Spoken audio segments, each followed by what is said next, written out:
What's going on, guys? How's everyone doing? I hope my message finds you doing remarkable. But let me ask you, what do you do with your money at times of high inflation? Do you invest? Do you buy that item that you've been wanting for a long time? Or do you just hide it in your mustache like Greek warrior? I'm kidding. I don't know what Greek does with his money. I actually made that joke on his stream about a year ago, and one of his admins instantly banned me for it. I think I'm still banned. I have not checked, to be honest. Well, World of Warcraft is known for mad inflation, especially now with several gold sinks nerfed. Gold is losing value every day. Today, I want to talk about ways of alleviating the impact of inflation, staying on top of the gold game, and even profiting from changing landscape. We will explore which items are expected to retain its value in TBC, which items will skyrocket in price, and what items to stay away from. Well, let's begin.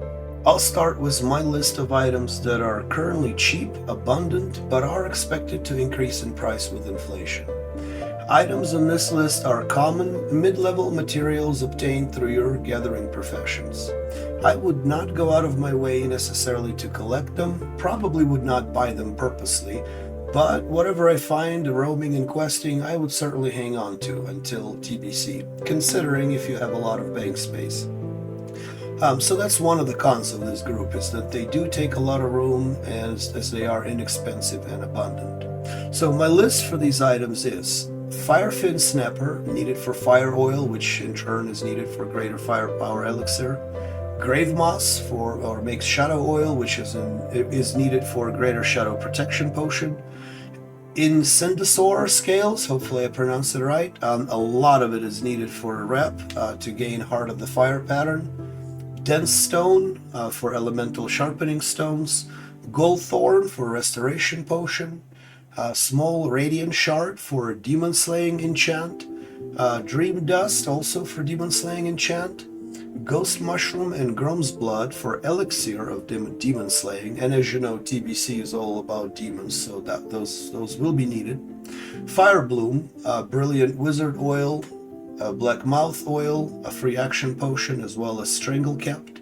Solid Stone, still viable for Sapper charges. Dream Foil and Golden Senzam. Purple Lotus and Fire Bloom for Wizard Oil. Ice Cap for a living action potion. Life Fruit, Heart of the Wild, and Strangle Capped for Nature Protection Potion. Stone Scale Eel for Stone Shield Potion. For the mid-tier items, I have Elemental Earth, needed for sharpening stones and potions. Iron and Mithril ores and bars, those may actually skyrocket, as a lot of people will be leveling jewel crafting, which is introduced in TBC. Same goes for various gems, like Jade, Mossagoth, etc.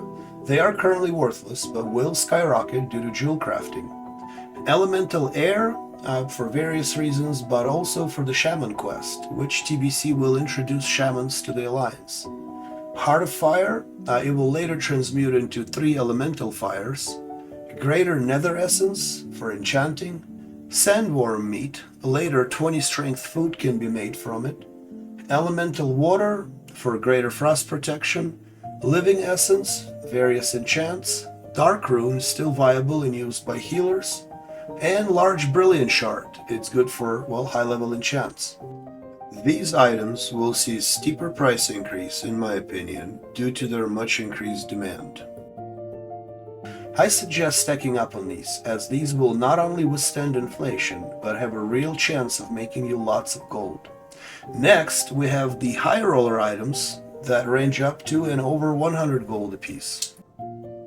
Hey guys, before I finish my list, I have a very small favor to ask. I'm trying to monetize on YouTube. I have met all my other requirements and I am only lacking subscribers. I need 500 for the first milestone and 1,000 for a full YouTube partner. Help me out. It's free to subscribe, but it means a lot to me. So please like and subscribe if you can. And if you can't, well, it's alright too. Anyway, off to the high tier.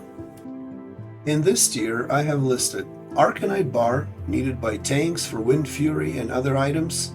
Now, Arcanite Bar, in my opinion, will peak in Phase 5, so I don't know how much would it be in TBC, but I definitely know it'll be top dollar in Phase 5. Righteous Orb, Crusader Enchant still stays viable. High-end gems like the Huge Emerald, Azerothian Diamond, and Blue Sapphire for jewel crafting and other recipes. Nexus Crystal for enchanting. Black Lotus. Well, good luck with that one, although from what I heard, Black Lotus now has a very small chance of dropping when you gather high-end herbs if you have herbalism at 300. So that may not be as hard. So definitely keep these items for now. Now, my list is by all means not perfect. I'm sure there are other items that are just as good as the ones that I have listed, or even better. But this should be enough to ensure you have the edge on WoW inflation. Now remember, flying mounts are 5,000 gold each. Well, the training is.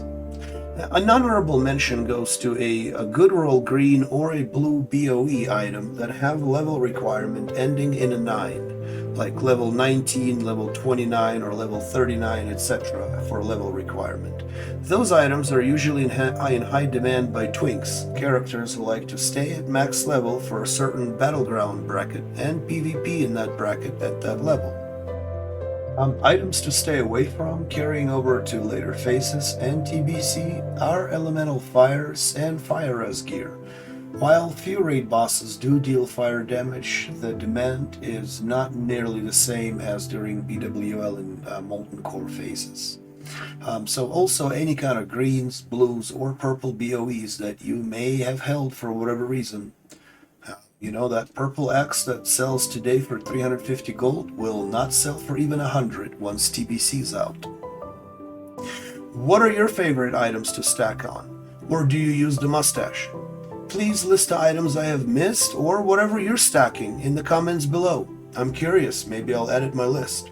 And as always, see ya in Azeroth.